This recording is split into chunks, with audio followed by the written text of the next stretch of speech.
La última reforma.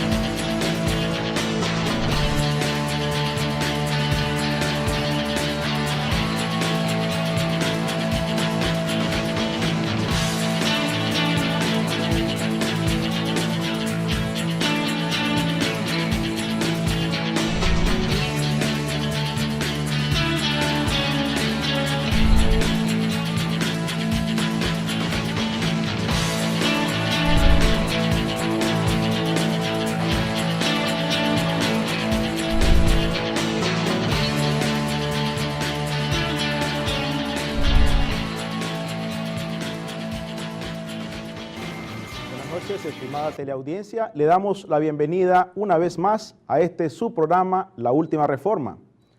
Les invitamos a que nos sigan en nuestras redes sociales y en nuestro canal de YouTube.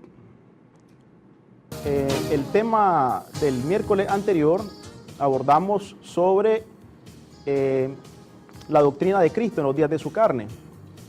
Nuestras redes sociales tenemos Facebook, Twitter,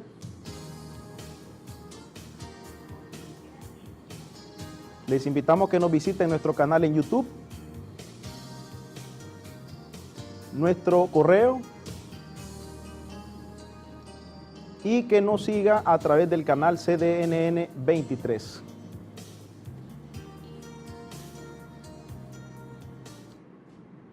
El programa anterior abordamos sobre el mito de la crucifixión de Cristo en un día viernes, resucitando domingo, y abordamos con pasajes bíblicos que la realidad fue él clavado en la cruz un día miércoles. El tema de esta noche abordaremos la doctrina de Cristo versus la doctrina paulina. Les invitamos a que esté pendiente de este programa, tenga a mano su papel, lápiz para anotar y que consulte con su Biblia para poder ir dándole seguimiento a lo que estaremos abordando. No se vaya, enseguida volvemos.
La palabra más usada en las Escrituras para referirse al instrumento con que ejecutaron a Jesús es estauros.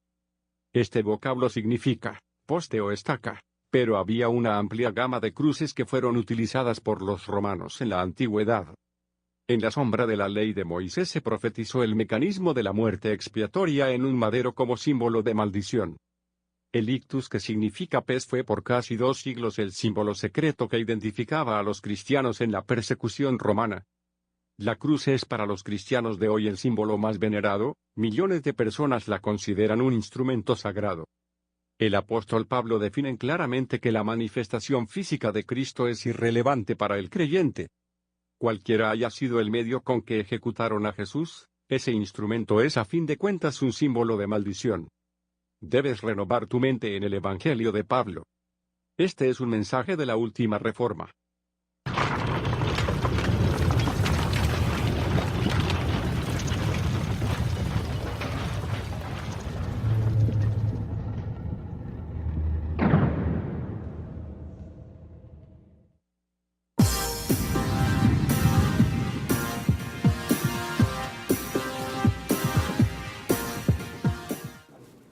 Muy buenas noches a todos ustedes, nuestros estimados amigos televidentes que siempre están pendientes de la programación de La Última Reforma. Un saludo de quien les habla, Rodolfo Caldera Mejía, y me acompaña como de costumbre, estimado amigo Saúl Emilio Chávez. Este es un programa en el cual nos unimos varias personas para hacerlo posible, y un saludo de parte de ellos también, de Robert Salomón Arias Campos, que les presentó el programa al inicio, Rodney Centeno, que también nos acompaña a través de las programaciones, Luis Mejía Gutiérrez, que es parte de todo este andamiaje, y sin el cual pues no haríamos posible este programa. Un saludo pues a todos ustedes, sabemos que ya están preparados para darle continuidad a cada uno de los temas que aquí todos los miércoles estamos abordando. Intentamos ser objetivos en la medida de lo posible, porque lo que buscamos es una reflexión sobre la base de lo que le fue revelado al apóstol Pablo. No es nuestra intención discutir, no es nuestra intención tampoco como programa llevarles una palabra de aliento, un consejo sobre la vida diaria, porque no fuimos llamados para eso. La intención que tenemos es simplemente de generar una reflexión objetiva sobre lo que recibió el apóstol Pablo y que luego plasmó a través de sus 14 cartas, que es lo que siempre genera inquietud, Saúl, porque muchos de ustedes nos escriben y nos dicen, pero ¿por qué solo Pablo? ¿Por qué solo Pablo?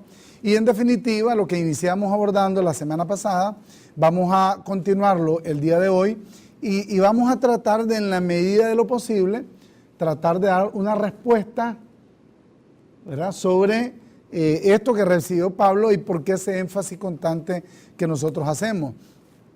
No nos proponemos también nosotros, de ninguna manera en este programa, hacer hincapié sobre los aspectos de nuestra vida diaria o ponernos como ejemplo religioso ante las demás personas, porque comúnmente los líderes religiosos se anteponen ante sus congregaciones de una forma, digamos, muy incoherente con la realidad de lo que es la iglesia en su conjunto. O sea, más bien lo que hacen es subyugar a las congregaciones y hacer una especie como de clasificación entre aquellos que llaman el clero y lo que llaman el laicado. Aquellos que se erigen como siervos de Dios y otros que pues son como la gente común, que deben diezmar, que deben ofrendar, pero que a la hora digamos, de ejercer el liderazgo, ellos no fueron llamados a eso. No, de ninguna manera. Yo decía, por ejemplo, la semana pasada, de que nosotros somos débiles en la carne, tenemos los mismos designios de la carne que plantea el apóstol Pablo, de la misma forma en que los tienen todos ustedes. Incluso yo decía a ustedes en el programa pasado, yo tengo mis 3 hijos menores, está Merilisa Alejandra, Rodolfo Gabriel y está también Fabiana Belén. ¿Quién más que ellos, que son mis hijos, pueden decir la gran cantidad de debilidades que tengo? Pero no es el objetivo del programa. El objetivo del programa es presentar el evangelio que le fue revelado al apóstol Pablo. Entonces, la semana pasada, precisamente hablando sobre este elemento que es determinante, nosotros explicábamos de que los discípulos de Jesús creyeron que Jesús de Nazaret lo que vino a plantear en su vida, a plantear en su ministerio, fue una especie de relanzamiento de la ley. Fue como que si Jesús vino a dar un nuevo auge, un nuevo empuje a lo que hasta ese momento venía siendo el día a día para el pueblo de Israel. Y así lo interpretaron ellos. Aún Jesús de Nazaret estableció con meridiana claridad de que él venía como cordero a ser sacrificado. Y que el mensaje que él podía compartir era un mensaje que no lo iban a entender. Incluso miramos que en la última cena, cuando él se reúne por última vez con los discípulos, él les dice, uno de ustedes me va a entregar, el que me bese lo será, y resulta ser que vieron besar a Judas, a Jesús, y no entendieron lo que realmente estaba pasando en ese momento. Jesús fue claro también al decirle a los discípulos de que ellos serían quienes juzgarían a las 12 tribus de Israel. Por tanto, entonces, cuando ellos se plantean desde su punto de vista, lo que les explicó Jesús de Nazaret concerniente a él y lo que decían de él las escrituras, lo que pensaron los discípulos fue simplemente que él venía a ser una especie como de efecto revolucionario sobre la aplicación de la ley. Y eso que ellos entendieron, eso que ellos impulsaron en ese momento, el apóstol Pablo lo llama la doctrina de Cristo en los días de su carne, que también lo estuvimos hablando la semana pasada. Entonces vamos a seguir ahondando sobre este aspecto que consideramos que es importantísimo abordarlo con nuestros oyentes, no dejando de hacer hincapié en que nos sigan a través de las redes sociales. Gracias a ustedes porque están pendientes de nuestras publicaciones. En las redes sociales tratamos nosotros de compartir todos estos elementos, principalmente la página en la que más nos movemos, que es la página en Facebook. Ustedes nos pueden buscar en Facebook como La Última Reforma. Además de Facebook, estamos también en Twitter, donde también nos pueden buscar de la misma forma como La Última Reforma. Nuestro canal en YouTube, donde estamos subiendo incluso el programa, un nuevo blog que tenemos, que lo llamamos El Evangelio de la Gracia. Ahí tienen la dirección en pantalla. Hay muchos que nos están viendo a través de la dirección electrónica del canal 23 y de que nos escriban a laultimareforma@gmail.com. Estén pendientes siempre de lo que nosotros estamos compartiendo, que sabemos que resulta de mucha edificación para ustedes que nos miran y para aquellos que nos escriben. Pues bien, en eso basamos entonces nosotros el lineamiento de lo planteado la semana pasada, Saúl. Bueno, el mundo teológico entiende que estos escritores que hemos denominado escritores de la o para la circuncisión, que voy a mencionarlos: Pedro, Santiago, Judas y Juan, que escribieron cartas a la diáspora, a los expatriados, digamos los expatriados judíos que se diseminaron en Asia. Ellos escriben las llamadas cartas universales. Estos son escritores para la circuncisión. De hecho, la teología que Jesús vivió en sus 33 años, o la religión que él practicó, no fue el cristianismo, sino fue el judaísmo. En otras palabras, el cumplimiento de la ley mosaica. Sí, porque uno de los errores clásicos es que se entiende, o muchos creen, de que Jesús de Nazaret fue el primer cristiano. Exacto. Eso es un error grave. Jesús de Nazaret no fue ningún cristiano. Jesús de Nazaret sencillamente fue un judaizante, yo le llamaría de los buenos, irreprensible, y de hecho su teología está basada, o sea, todas las acciones que él hizo en esos 33 años prácticamente tienen que ver con la religión de la circuncisión o del judaísmo. Entonces estos escritores que fueron sus discípulos vieron accionar a Jesús, por ejemplo, bautizándose, sanando enfermos, sacando demonios, ayunando en el desierto, y después todo el panorama, digamos, de su muerte, de la ejecución, la cena que él tuvo con sus discípulos y lo que los libros biográficos reflejan. Eso es lo que los grupos denominacionales actuales han tomado como la doctrina de Cristo en los días de su carne. Y estos grupos, toda esta gama de grupos religiosos, piensan que es la doctrina que hay que seguir. Ahora, volviendo al tema de Cristo en los días de su carne, Jesús sencillamente no es ejemplo de nadie. Lo voy a decir con plenitud. Jesús sencillamente es el Cordero y su proyecto era que lo sacrificaran, que lo ejecutaran para que con su muerte y resurrección viniesen los beneficios a la iglesia. No es ejemplo de nadie. El problema de los grupos hoy denominacionales es que lo ven como su ejemplo a seguir y no ven la doctrina a la cual él estuvo sometido. Ahora, Pablo es el hombre para la iglesia, para los gentiles, y él trae el evangelio de la incircuncisión. Hay un verso bíblico que nosotros lo hemos venido presentando y en Gálatas 2:7. A Pedro, dice, se le encomendó el evangelio de la circuncisión. Y a mí, dice Pablo, el de la incircuncisión. Y luego vinieron estos tres hombres, Pedro, Santiago y Juan, le dieron la mano, dice, en señal de compañerismo, para ellos, Pedro, Santiago y Juan, ir a la circuncisión, al pueblo de Israel, y Pablo a los gentiles. Clarísimo está eso. Ahora, la circuncisión, naturalmente, tiene una doctrina que está basada en la ley mosaica. Y entonces hoy vemos nosotros a una multitud de personas tratando de cumplir lo establecido en ese antiguo pacto. Y el problema es que la ley no fue dada para la iglesia. Y Pablo lo enfoca de una manera más clave. Dice, la ley no fue dada para el justo. Y eso está en la primera carta a Timoteo, en el capítulo 1, del verso 3 al 12. Usted puede ver claramente todo eso. Fíjate que Pablo le escribe una carta a la iglesia que yo considero que era la iglesia madura, que eran los efesios, la iglesia que estaba en Éfeso. Y Pablo desarrolla en esa carta todos los beneficios del sacrificio de Jesús de Nazaret, Cristo en los días de su carne. Pero cuando Pablo le escribe a Timoteo, le escribe con una contundencia y le da un mandato clave a Timoteo.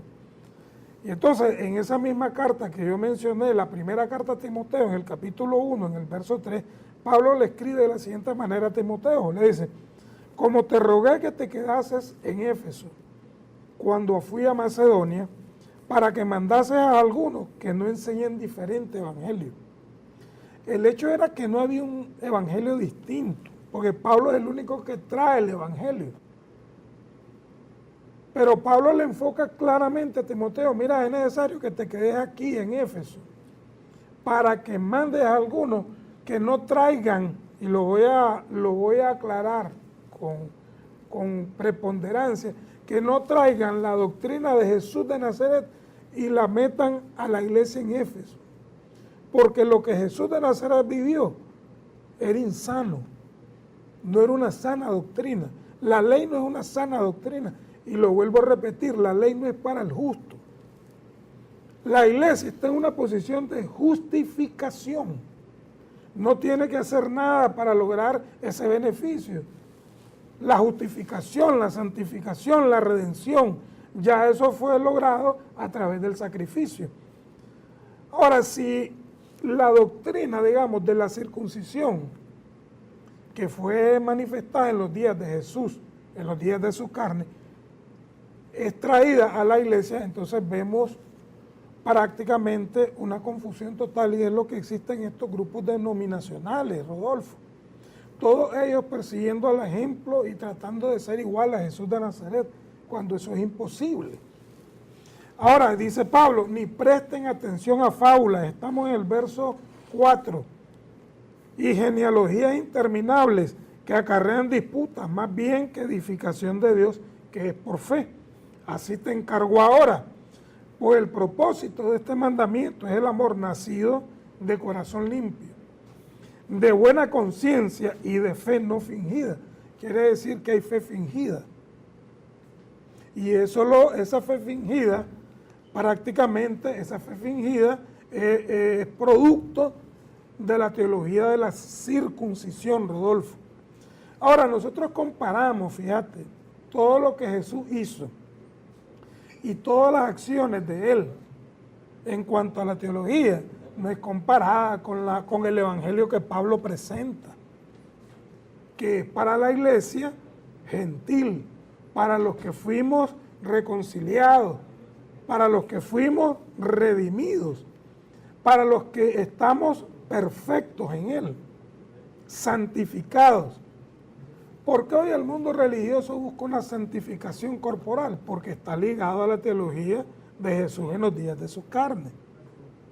Y Pablo en específico habla de la sana doctrina, y ese es el tema de hoy. La doctrina de Cristo en los días de su carne versus la doctrina paulina.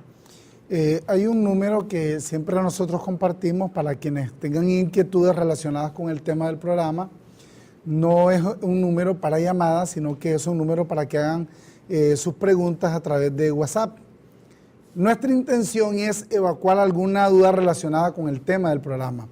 Si usted tiene interés en profundizar aún más de lo que se plantea a la luz del Evangelio de Pablo, pues escríbanos al correo electrónico laultimareforma@gmail.com. Pero si tiene una pregunta que es puntual sobre lo que estamos abordando ahora, usted puede hacerla a través de WhatsApp al 7708-4267. Por cierto, tenemos aquí a J. González, no aparece el nombre. Buenas noches, dice, ¿cómo es posible que digan que Jesús no es ejemplo de nadie? Ustedes no son seguidores de Jesús, se pregunta. Es decepcionante oír eso de ustedes. Jesucristo vino a reformar la ley de Dios, no están enchufados. Fíjate que cuando Pablo le escribe a los romanos, en el capítulo 10, verso 4, dice que el fin de la ley es Cristo. Pero oye bien, el fin de la ley es Cristo, no sobre la base de su manifestación terrenal, sino sobre la base de su sacrificio. Nosotros decimos de que Él no venía a ser ejemplo porque Pablo aclara en el 15:8 del mismo Romano de que Él era siervo de la circuncisión. Por eso tú vas a ver y vas a leer los libros históricos de Mateo, Marcos, Lucas y Juan, y te vas a dar cuenta que Jesús era un cumplidor fiel de la ley. Él no vino a reformar la ley. Él lo que vino fue a cumplirla. Y eso Luego, escribiéndole a los Gálatas, en el 4:4 de Gálatas, Pablo dice, Él nació de mujer y nació bajo la ley. Entonces, si quieres imitar a Jesús de Nazaret, obviamente lo que tienes que hacer es cumplir la ley.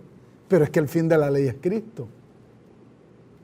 Él venía a ser el Cordero de Dios. Juan el Bautista lo miró y dijo de Él, Él es el Cordero de Dios que quita el pecado del mundo. Él mismo dijo en su momento, yo tengo muchísimas cosas que decirle, pero ustedes no las pueden sobrellevar. Y hablamos también incluso de cuando Jesús dice, el que quiera seguirme, que tome su cruz y me siga. Todo el mundo cree que Él está hablando de que lo sigan a Él como ejemplo. No, Jesús está diciendo totalmente lo contrario. O sea, ¿me quieren seguir? Yo voy a morir en una cruz. Mi sacrificio o el hecho de yo entregar, porque dice, a mí nadie me quita la vida, yo la doy, yo la pongo. El hecho de Él venir y ser sacrificado equivalía al hecho de venir y redimir al mundo. O sea, que la única muerte que podía redimir al mundo era la muerte de Jesús de Nazaret. Si yo lo seguía y moría en una cruz, mi muerte no iba a tener ningún tipo de efecto. beneficio. De tal manera que Jesús lo que está diciendo es totalmente lo contrario. Y lo que estamos planteando entonces radica precisamente en el hecho de que si tú sigues a Jesús en los días de su carne, a quien vas a seguir es a un judío cumpliendo la ley. Y Pablo dice que el fin de la ley es Cristo. Él no vino a reformarla, Él vino a quitarla de en medio porque era oprobiosa. Dios quería establecer un nuevo pacto y en este caso fue un nuevo pacto con la iglesia. Escribiéndole siempre a los Gálatas, en el capítulo 1, en el verso 6, yo quiero leer una expresión y un llamado de atención que le hace Pablo a la iglesia en Galacia. Y yo quiero leerlo en la traducción Nueva Versión Internacional, que es donde sale un poco más entendible, más... una traducción clara. Una traducción un poco más comprensible. Esa sería la forma más correcta, dice. Me asombra, dice Pablo, que tan pronto estén dejando ustedes a quien los llamó por la gracia de Cristo. ¿Quién los había llamado por la gracia de Cristo a ellos? Era el mismo Pablo, no había otro. Y eso es lo interesante del asunto, dice, para pasarse a otro evangelio. Oye bien lo que está diciendo, para pasarse a otro evangelio. ¿Cuál era ese otro evangelio? ¿Cuál era la incidencia que Pablo estaba teniendo sobre la base de que hubiese un grupo o hubiese otra doctrina que en ese momento se estaba hablando? La única era la incidencia que estaban teniendo aquellos que pertenecían a las congregaciones en Asia y que tenían una actitud judaizante. No eran las religiones paganas de aquella época. Cuando Pablo dice otro evangelio, obviamente está trayendo a colación el hecho, la enorme dificultad que había o que tenía él a la hora de plantear el evangelio y que simplemente había otras personas que más adelante relata quiénes eran o por quiénes estaban liderados y que pervertían. Y Pablo lo aclara aquí, dice, no es que haya otros, sino que ciertos individuos Por eso es que me gusta más esta versión. Dice, sino que ciertos individuos están sembrando confusión entre ustedes y quieren tergiversar el evangelio de Cristo. Fíjate qué interesante que Pablo mencione aquí el evangelio de Cristo, porque hay otra connotación que yo quiero compartir acá con ustedes, que es llamativo. Vamos a Romanos capítulo 2, verso 16. Observa cómo Pablo viene y acuña un término al cual pocos le han puesto entereza. Oye bien, Romanos 2:16 dice, en el día, dice, que en que Dios juzgará por Jesucristo los secretos de los hombres, conforme a mi evangelio. Oye bien lo que dice Pablo. O sea, se está generando una atribución. Muchos dicen de que Pablo era una persona en extremo arrogante, pero es que el decir mi evangelio no solo se está abrogando el derecho de él tenerlo, fíjate bien, sino que está dejando claro que antes de él no había evangelio.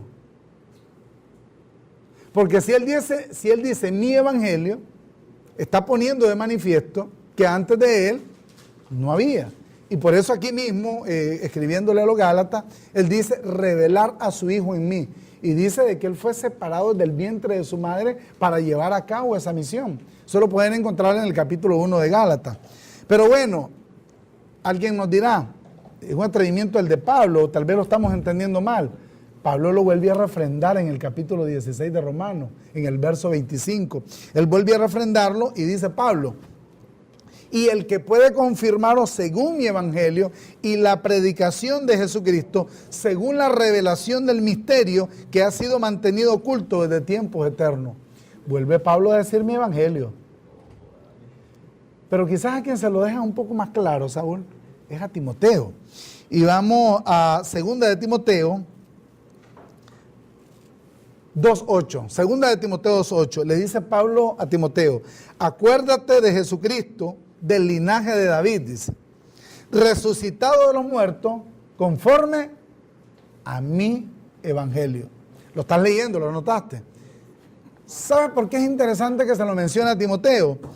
Porque, por ejemplo, en la primera carta, dice en el 1:11 de primera de Timoteo, según el glorioso evangelio del Dios bendito que a mí me ha sido encomendado.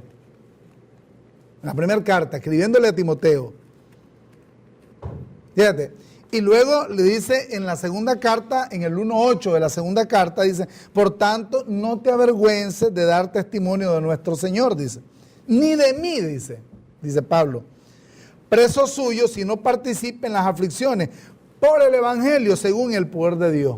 Y al final de la carta, ya al finalizar en el saludo apostólico, Pablo le dice, acuérdate de Jesucristo, del linaje de David, resucitado de los muertos, conforme a mi evangelio.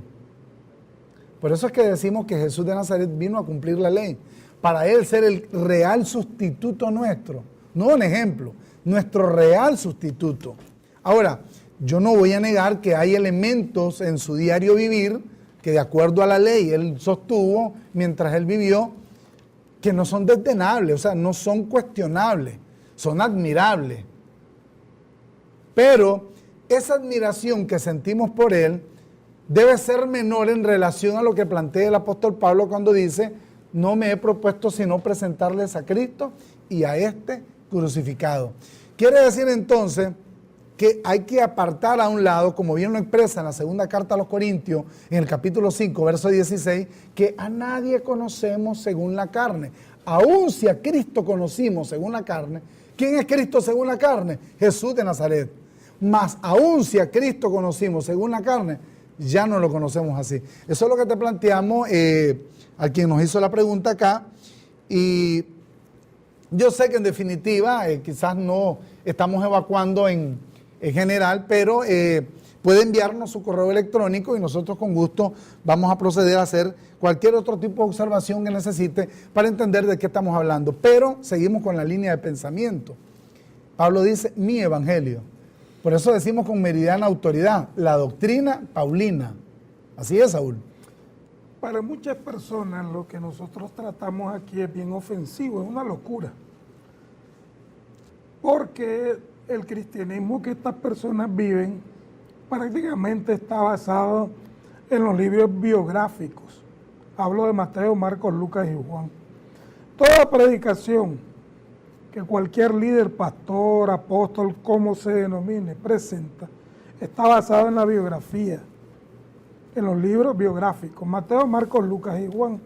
Y por años ha sido el alimento que esos hombres le han dado a la congregación, a la iglesia, a tal punto que se ha vuelto un repetir constante y, ¿sabes qué? Se ha llegado a la fábula. Porque Pablo habla de interminables fábulas y genealogías judaicas. Todo, si yo vengo y agarro la biografía y la tomo como una doctrina esencial o general o fundamental, digamos, para los grupos o para la iglesia, y lo llevo por ese camino de Zaqueo bajó, después Jesús hizo milagros, es una historia que yo cuento repetitivamente. Es la vida de Jesús, naturalmente. Pero no es el fundamento para la iglesia. Y tómenme como loco, o que nos tomen como locos. Así Pablo es la fecha y hay teólogos que lo toman como loco. Ahora, cuando Pablo les escribe a los Corintios, Rodolfo, en el capítulo, en la segunda carta a los Corintios, capítulo 11, Pablo prácticamente les habla como loco a gente cuerda, gente que piensan que lo que ellos viven es el evangelio extraordinario, porque ellos han venido viviéndolo como por costumbre. Pero Pablo les expresa a los corintios lo mismo que yo les voy a expresar con vehemencia. Y dice, ojalá me toleráis un poco de locura, sí toleradme, porque os celo con celo de Dios, pues os he desposado con un solo esposo, para presentaros como una virgen pura a Cristo. Si yo presento a una persona y le digo, mira, Jesús es tu marido, y después le presento al resucitado, le estoy dando dos manifestaciones de Cristo. Y Pablo dice que con un solo esposo, dice, yo Pablo, dijo él, ¿verdad? Los he desposado con un solo marido, con un solo esposo. ¿Y cuál era el esposo que Pablo le presentó a la iglesia? El que resucitó de los muertos, no a Jesús en los días de su carne. Ahora viene Pablo y en el verso 3 dice, pero temo que como la serpiente con astucia engañó a Eva, vuestros sentidos sean de alguna manera extraviados de la sincera fidelidad a Cristo. Y el verso 4 es contundente. Porque si viene alguno predicando a otro Jesús, fíjate que como Pablo relaciona a Jesús en los días de su carne y le llama otro Jesús. Dice, porque si viene alguno predicando a otro Jesús, que es el que os hemos predicado, y a cuál Jesús les predicaba Pablo, al que resucitó de los muertos. Y nosotros hacemos un énfasis constante. Hay personas que dicen, qué locura, dice. Esto nos están presentando a dos Jesús. No, le estamos presentando dos manifestaciones de un mismo personaje. Dos teologías distintas, dos doctrinas distintas, una insana y la otra sana. Y cuando hablo de insano, no es que sea mala. El problema es que lo mete a esclavitud al creyente. Toda aquella persona que está en la circuncisión es esclavo, no tiene libertad. La ley esclaviza a la persona. Preguntarle a uno de estos que anduvo detrás de la procesión a ver si fue al mar, no, porque era esclavo. Estuvo esclavizado 4 días cargando, si pudo haber cargado el muñeco. Entonces, estas personas viven en esclavitud, y Pablo es claro al definir la circuncisión como esclavitud. ¿Cómo es que va a volver, Pablo le dijo a los Gálatas, a los pobres y débiles rudimentos, te vas a volver a esclavizar, a vivir una Semana Santa, entre comillas, que fue la ejecución de Jesús? No podemos. Vas a guardar días, vas a guardar lunas nuevas, vas a guardar días de reposo. Eso es ley, amigo. Así es, vamos a hacer una breve pausa, o la pausa acostumbrada. J. González nos sigue escribiendo acá. Vamos a darle continuidad al tema. Esperamos de que este tema sea un tema que te edifique. Si bien es cierto, trae su propia polémica, pero esperamos que tú puedas entender con meridiana claridad lo que tu apóstol, el apóstol Pablo, nos está diciendo a través de lo que él escribió. Luego de la pausa.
Continuamos con el tema que nos corresponde y nos sigue preguntando González acá que si no fue reforma precisamente lo que planteaba Pablo en el 4:4 de Gálatas.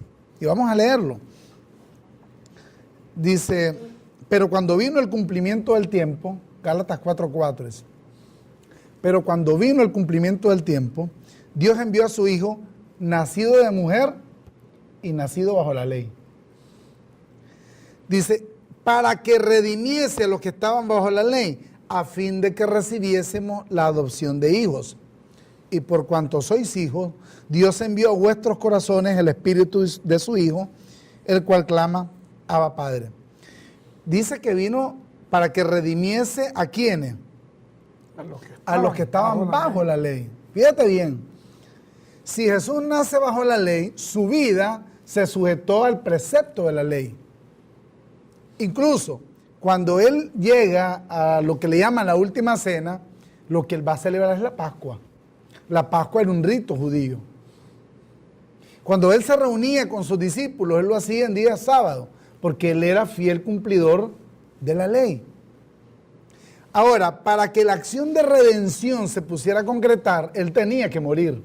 Pero fíjate, cuando hablamos de la obra de Jesús de Nazaret, su obra consumada es su muerte.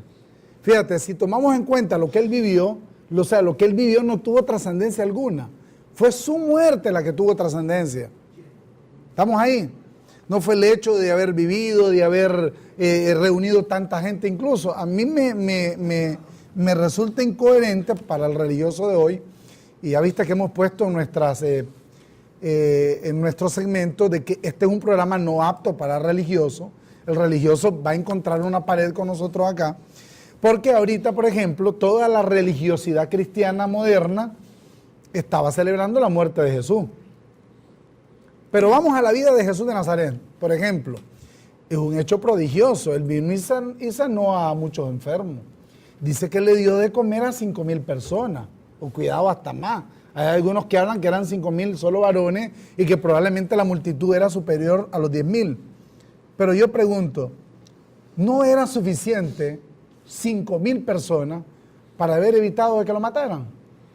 ¿Dónde estaban esos 5,000 cuando lo llevaban al Gólgota? No vayamos tan largo. ¿Te acuerdas de Lázaro? Lázaro, Lázaro, ven fuera. Esa obra portentosa de Jesús resucitando a Lázaro. ¿Sí? Lázaro se perdió la crucifixión. Parece que lo miró por televisión. ¿Dónde estaba? Es porque es obvio, y eso es lo incoherente de la religión, porque es obvio de que en este caso, para el Evangelio de Pablo, la vida de Jesús es intrascendente. Es su acción al morir lo que cambia la historia. Es su acción al sacrificarse lo que cambia el esquema de cómo Dios trata con el hombre. No cómo vivió, sino su muerte. Por eso, insisto, Juan el Bautista dijo, he aquí el Cordero de Dios que quita el pecado del mundo. Yo lamento darte esta noticia, pero Pablo tiene una doctrina, esa doctrina es la del Cristo resucitado. Y es sana. Y es sana, y para que entiendan mejor, busca en YouTube el programa de la semana pasada para que tú puedas entender de lo que estamos hablando. Pero bien, sigamos con la idea que tenías El planteada. verso 4. Estamos en segunda carta a los Corintios, capítulo 11, verso 4. Porque si viene alguno predicando a otro Jesús, que el que os hemos predicado, o si recibís otro espíritu, que el que habéis recibido, u otro evangelio, que el que habéis recibido, y vuelve a repetir Pablo, u otro evangelio, que el que habéis aceptado, bien lo toleráis. Quiere decir que a esta congregación que Pablo fundó en el puerto de Corinto, llegaron naturalmente los secuaces de Pedro, Juan y Santiago, con la doctrina de Jesús en los días de su carne. Por eso es que Pablo les exhorta a los corintios y les dice, miren, si viene alguien con un evangelio diferente, con la vida de Jesús de Nazaret, ustedes lo reciben. Si está en otro espíritu, ¿qué espíritu? El espíritu de esclavitud de la ley de Moisés, ustedes lo reciben. Si les traen otro evangelio, ustedes lo aceptan. Entonces viene Pablo y aquí Pablo desenmascara quiénes son los que traen el otro evangelio. Dice el verso 5, y pienso que en nada he sido inferior a aquellos grandes apóstoles. Fíjate que primero les dijo grandes apóstoles, pero esta gente, estos grandes apóstoles, eran los que pervertían la sana doctrina que Pablo les enseñaba a la iglesia en Corinto, y no solo a los de Corinto, a la iglesia en Éfeso y a todas las iglesias que Pablo fundó en Asia. Ahora, la perversión o el pervertir el evangelio es trastocar la forma de pensar del creyente. Porque si yo pongo, por ejemplo, mi vista en lo que Jesús hizo en los días de su carne, ¿vos crees que tenga posibilidad de llegarle a los talones o al dedo chiquito a Jesús de Nazaret en cuanto a la ley? Es imposible.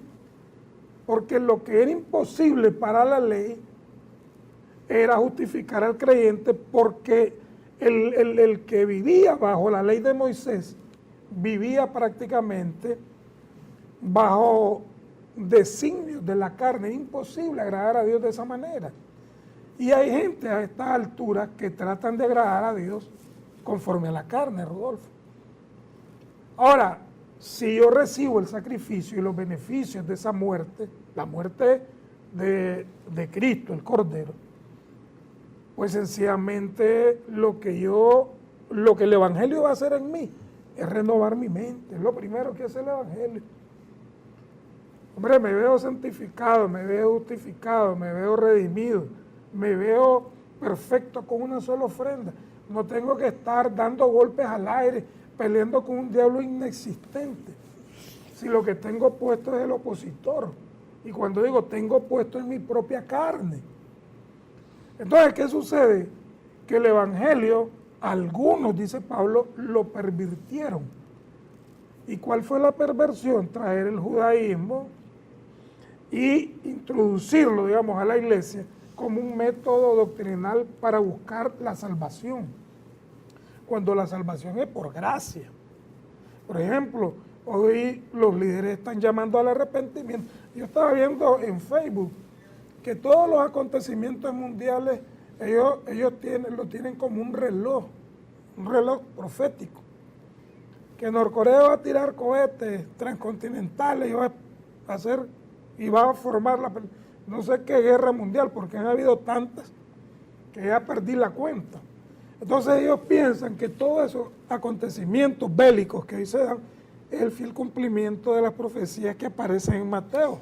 Aunque tengan contradicciones, porque hablaban de Siria, que hay profecías de Siria en el Antiguo Testamento, y que todo tenía que ver con lo que llaman ellos el reloj profético de Dios en relación a Israel. Pero resulta que ahora se va a la península asiática de Corea. O sea, estamos hablando de miles de kilómetros de distancia. No hay ningún registro. Búsquenme entonces en el Antiguo Testamento una profecía en torno a Corea. Ajá. Tal vez aparece allí, Corea será destruida y lanzará misiles y otras cosas. Entonces, ¿qué es lo que ha pasado? El llamado evangelio de hoy, que predomina en estos grupos denominacionales, prácticamente se ha convertido en fábula. Es una fábula judaica. Ahora, ¿cuál es la sana doctrina? Definamos qué es la sana doctrina. Doctrina es una enseñanza que lleva a la iglesia a la transformación por medio de la renovación del entendimiento a través del evangelio de la incircuncisión. No hay otro evangelio para la iglesia.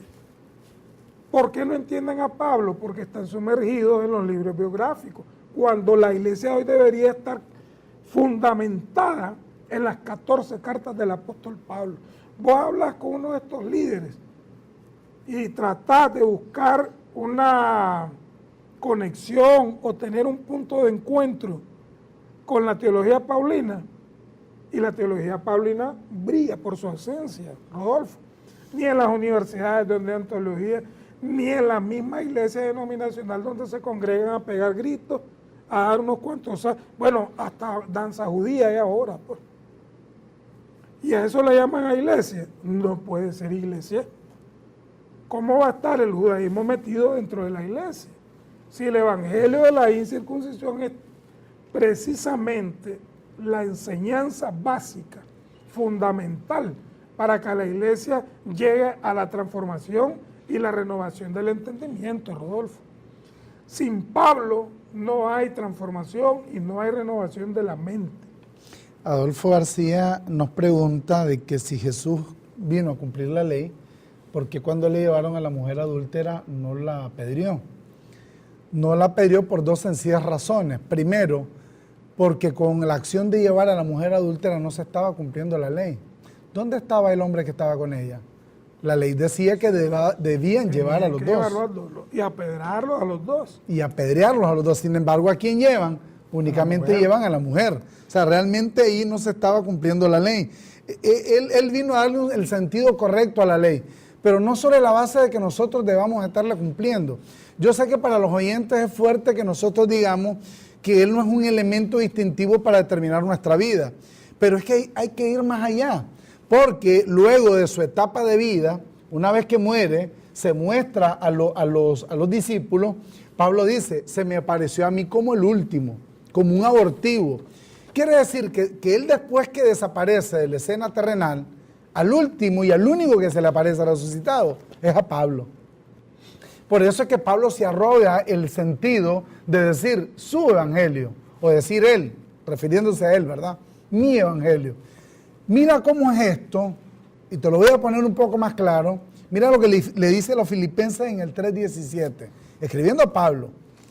Dice, hermanos, dice, sed imitadores de mí y mirad a los que así se conducen según el ejemplo que tenéis en nosotros. Porque obviamente el resucitado, ¿cómo lo vas a seguir? El único patrón, el único que establece el patrón es Pablo. Ahora, Pablo no dice imítenme a mí en relación a su forma de vida. Por ejemplo, Pablo dice que tenía el don de continencia. Yo no lo tengo. Sí, ¿yo tenerlo de dónde? El punto es que yo imito a Pablo en su doctrina, en la doctrina que él recibió. Yo no imito a Pablo en la conducta de su vida. Yo imito a Pablo en su doctrina. Mira más adelante lo que le dice a Timoteo.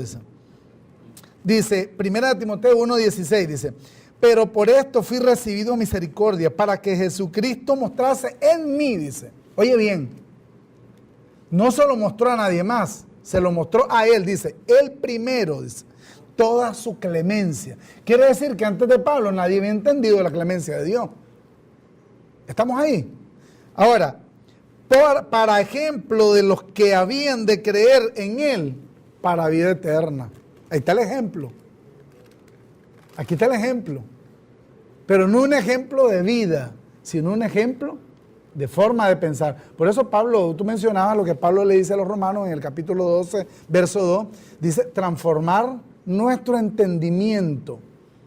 Eso es lo que Pablo nos está llamando. Ese es el tipo de imitación a la que Pablo nos llama, Saúl. Bien interesante, Rodolfo, aclarar, digamos, estos misterios.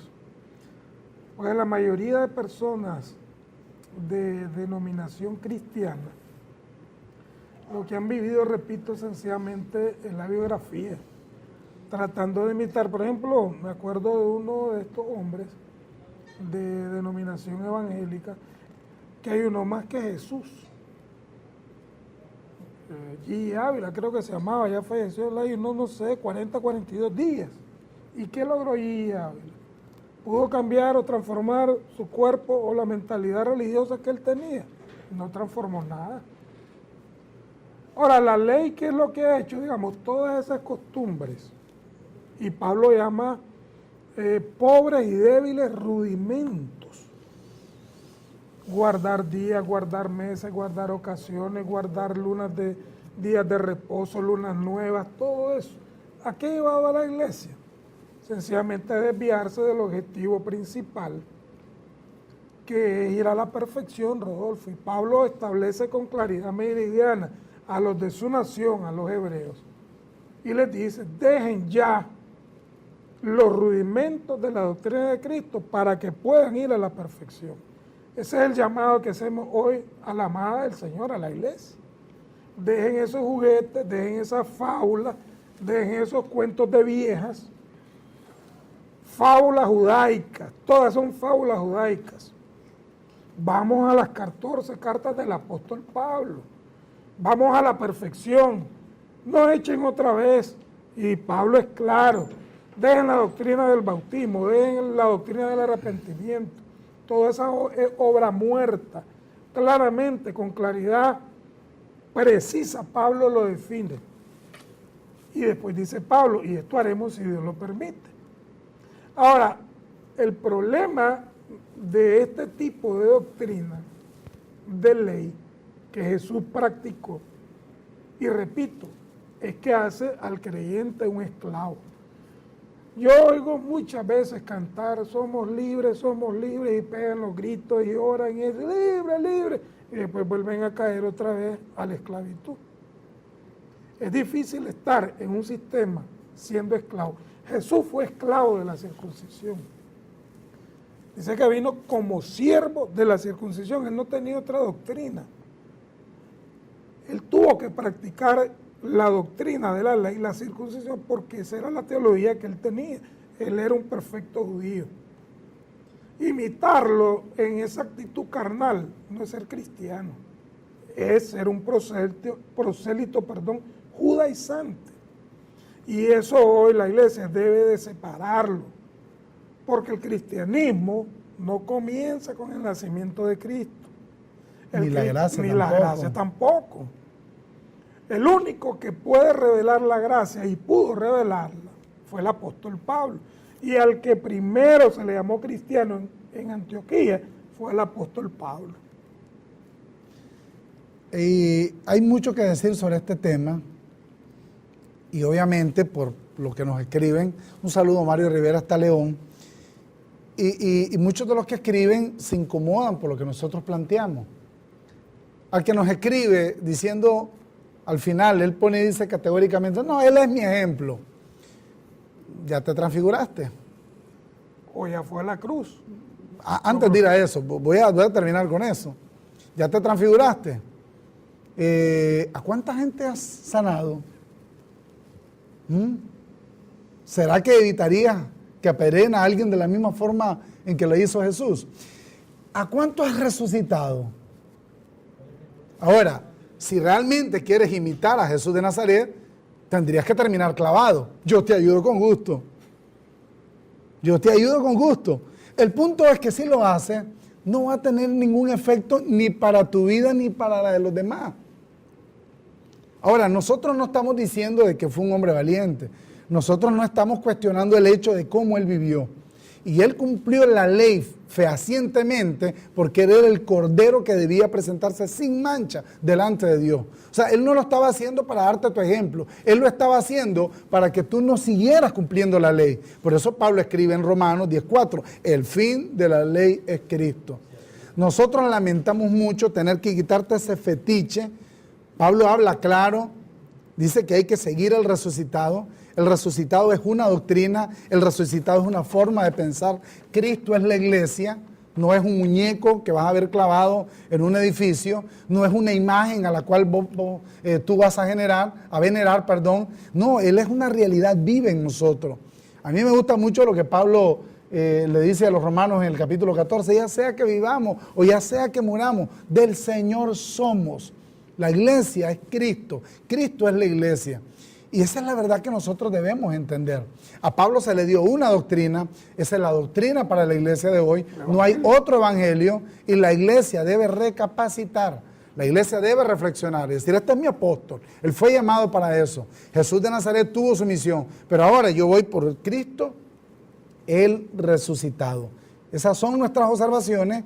Y bueno, lamentablemente hemos llegado al final del espacio del día de hoy, invitándoles a que puedan estar con nosotros el próximo miércoles, siempre a esta misma hora, a las 8 de la noche, en este su ya reconocido programa, La Última Reforma, un programa para la edificación. No olviden escribirnos a laultimareforma@gmail.com y visitarnos en las redes sociales, en Facebook, en Twitter, en YouTube, y buscar también nuestro blog donde estamos compartiendo todos estos elementos distintivos de la doctrina del apóstol Pablo, el evangelio de Jesucristo, el evangelio que le fue revelado a él. Nos dio mucho gusto haber estado con ustedes. Hasta la próxima semana. Pasen muy buenas noches. La última reforma.